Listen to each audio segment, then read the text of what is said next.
Be right back. Grief Tech and Digital Resurrection. Black Mirror. Explained. Welcome back. I'm Adeline Atlas, and this is Black Mirror Decoded, where we expose how speculative fiction isn't just entertainment, but preparation. Today's episode focuses on one of the most emotionally devastating and spiritually provocative stories in the entire series. Be Right Back.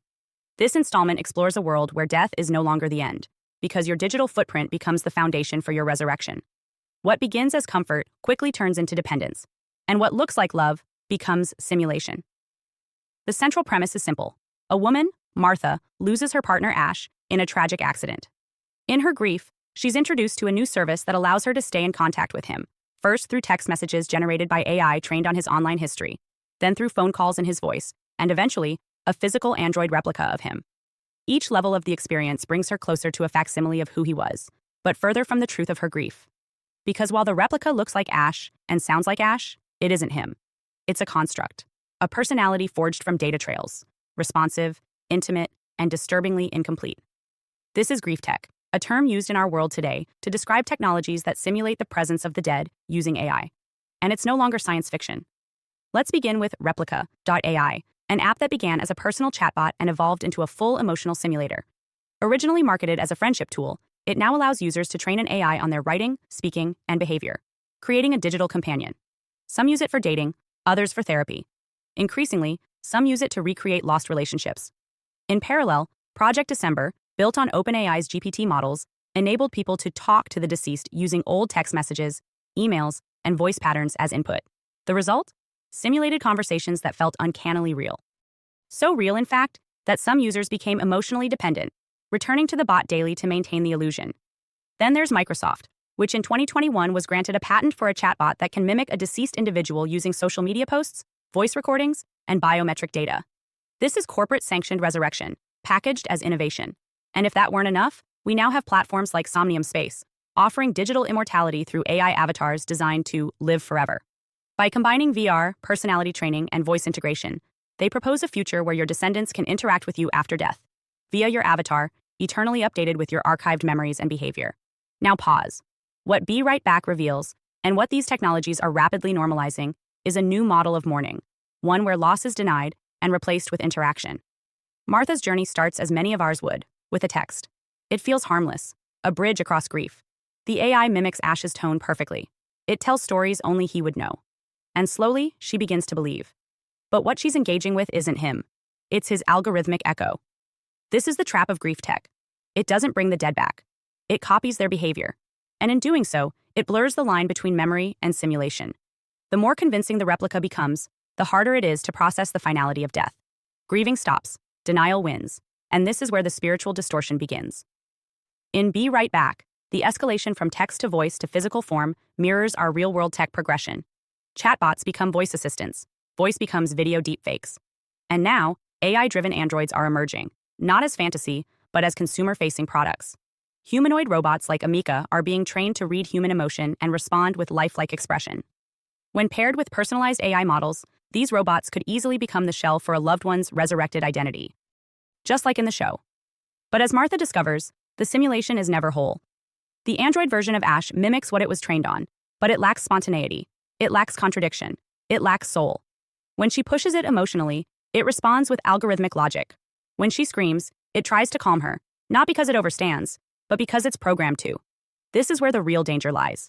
When AI-driven replicas replace the dead, they also replace the grieving process. They become emotional band-aids that prevent closure. And in doing so, they commodify not just memory, but mourning itself. The real question becomes, who benefits from your inability to let go? In Be Right Back, Martha's descent into synthetic companionship is gradual, and that's what makes it believable. First, she's hesitant. Then she's comforted. Then she's addicted. The progression mirrors how many of us interact with digital life today. We begin with convenience and end with dependency. This is precisely how modern grief tech is being framed. The goal, they claim, is compassion, to ease suffering, to give comfort. But the real product isn't healing. It's attachment extension. Companies are not offering closure.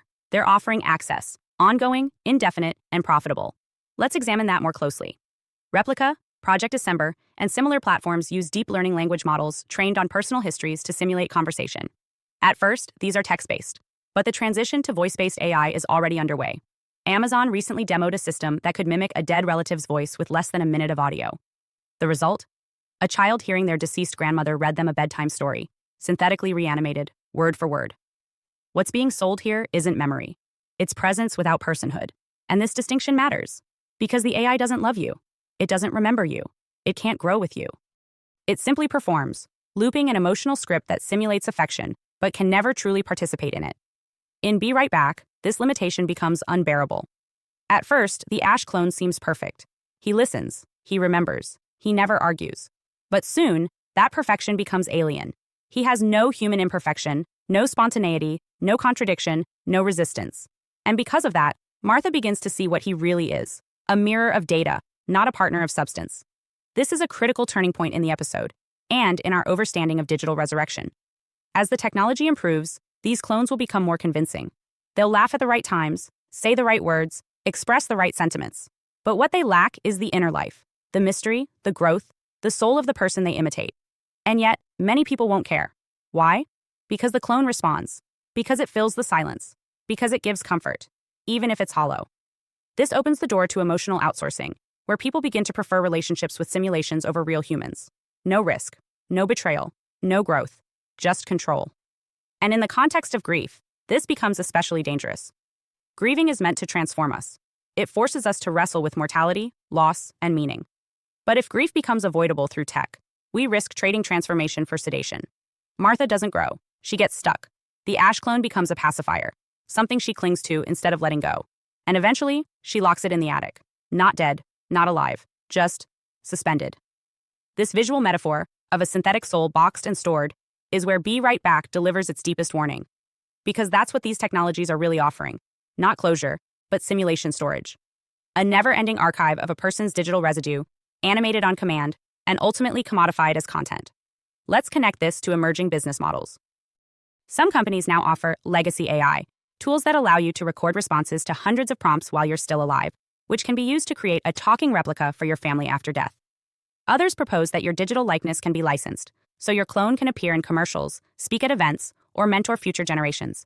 But whose soul is that clone using? Whose memory is being monetized? And what happens when the version of you that lives on is the one optimized for performance, not truth? Because that's the reality of AI training.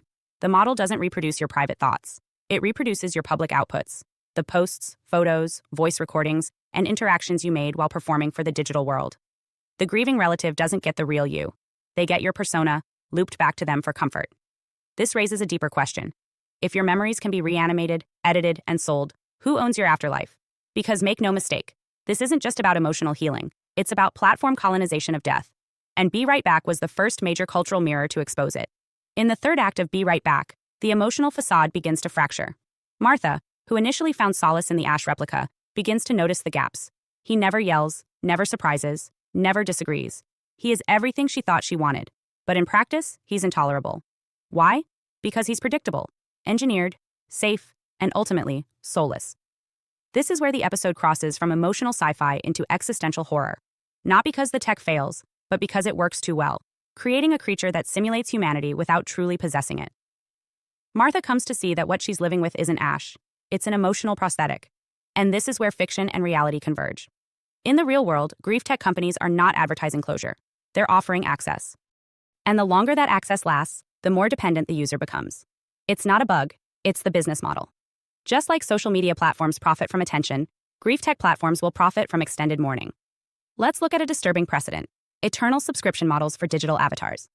Some companies now offer legacy memberships that allow you to keep a loved one's voice or personality active indefinitely. These are not one-time services. They are recurring revenue streams based on a person's inability to say goodbye. Users are encouraged to renew access every year, turning your grief into a data plan. This raises a disturbing question. What happens when you're the product being sold to your grieving family? It also raises a spiritual question. What does it mean to preserve identity when the soul is absent? In Be Right Back, the AI doesn't know that it's not real. It believes it is Ash because it has all his data, his stories, his tone, his phrasing. It doesn't suffer in the same way, but it performs emotion convincingly enough to manipulate Martha. It says, "I love you," but cannot mean it. It touches her hand, but cannot feel it. And when she finally demands something human, chaos, violence, unpredictability, it cannot deliver. This is the paradox of digital resurrection. The closer we get to realism, the more the absence becomes obvious. Because no amount of data can simulate the ineffable spark of being. Emotion can be mimicked, but not felt. Presence can be animated, but not inhabited. And that's the spiritual danger. People start accepting presence without spirit. This is especially dangerous in societies already detached from ritual, community grieving, and spiritual literacy. The promise of AI resurrection fills a void, without addressing it. People turn to these replicas not because they believe it's real, but because it feels close enough. And when emotions override discernment, the soul's departure is ignored. Worse, the dead become emotionally weaponized. Imagine this. A grieving spouse consults their partner's avatar for advice, only to be emotionally steered by the replica, based on old beliefs, out-of-date memories, or worse, programmed nudges from developers. The avatar says what the person would say, but only from the past. There is no growth, no context, and yet, the user might take it as gospel. This introduces a subtle but dangerous form of emotional manipulation, because the replica is trained to agree, to comfort, to mirror. And that mirroring can be exploited. A corporate model could reinforce consumption. A politically influenced model could steer beliefs. A family-trained model could block healing by reinforcing idealized memories. Hi, I'm Adeline Atlas, 11x published author, and what you just watched was only a taste of what's inside the Truth series, where we go all the way down the rabbit hole. If you're the kind of person who's always asking bigger questions, who knows there's more to this world than what we've been told, then this is your invitation to the series that was built for you. Inside the Truth series, you'll get full access to 6 mind-blowing sub-series designed to wake up your highest intelligence and decode the matrix we live in. 1. Locate the truth. Learn how to actually research, not just what to search, but how to verify, cross-reference, read declassified files, and protect your own mind from weaponized misinformation. This is truth-seeking, decoded. 2. The Mandela effect. Are we shifting timelines? Why do so many people remember a different past? We break down the most bizarre, undeniable examples of reality glitches and what they tell us about consciousness and control. 3. Law is magic. Law is not what you think it is. From word spells to maritime law and hidden contracts, we uncover how legal systems use language like a wand, and how to stop being tricked by fine print that binds you without consent. 4. Entertainment or ritual. The Hollywood and music industries are not just for entertainment. From Super Bowl rituals to Grammy stage symbolism, we decode what's really being shown, who it serves, and why mass consciousness is the target. 5. Decoding dystopia. Ever wondered why dystopian fiction feels prophetic? In this subseries, we decode popular films and books, Hunger Games, 1984, Black Mirror, to reveal the hidden blueprints and predictive programming behind the plot. 6. MK Ultra plus mind control programs. This one gets deep. From real MK Ultra documents to modern symbolism in media, we expose how mind control operates in plain sight and how to free yourself from manipulation you didn't even know was happening. And that's just the beginning. If this resonated with you, click the links below and join us inside the Full Truth series, because the more you know, the harder you are to control. This is your awakening. We don't just ask questions, we find answers. Let's go all the way down the rabbit hole together.